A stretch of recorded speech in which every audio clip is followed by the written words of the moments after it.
తీవ్ర విషాదాన్ని మిగిల్చిన నాంపల్లి అగ్ని ప్రమాద ఘటన. 5గురి దుర్మరణం, మృతదేహాలు ఉస్మానియాకు తరలింపు. పల్నాడు జిల్లా పిన్నెల్లిలో వైఎస్ఆర్సీపీ నేతల పర్యటన. టీడీపీ గూండాల చేతిలో హత్యకు గురైన సాల్మాన్ కుటుంబానికి పరామర్శ.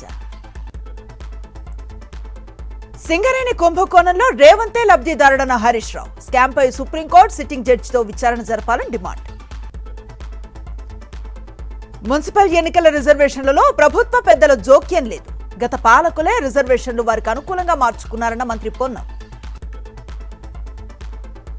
చంద్రబాబు రాయలసీమ ద్రోహి అన్న అనంత వెంకటరామిరెడ్డి. తెలంగాణ సీఎం రేవంత్తో చీకటి ఒప్పందం చేసుకున్నారని ఫైర్.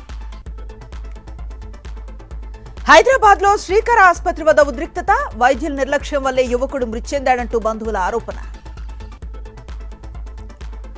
తిరుపతి రామచంద్రనగర్ లో దారుణం. దళిత యువతిపై కడపకు చెందిన యువకుడి అత్యాచారం.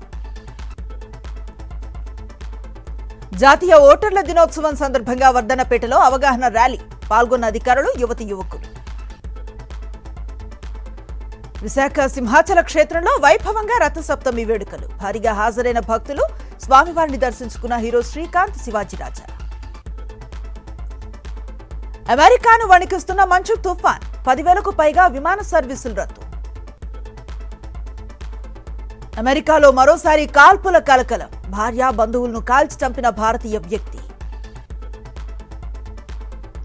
ఇరాన్ను వెంటాడుతున్న అమెరికా భయం. అయతుల్లా ఖమేనీని బంకర్కు తరలించినట్లుగా సమాచారం.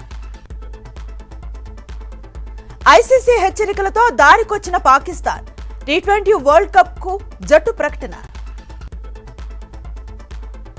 భారత్ న్యూజిలాండ్ మధ్య ఇవాళ 3వ టీ20. గౌహతి వేదికగా రాత్రి 7 గంటలకు మ్యాచ్.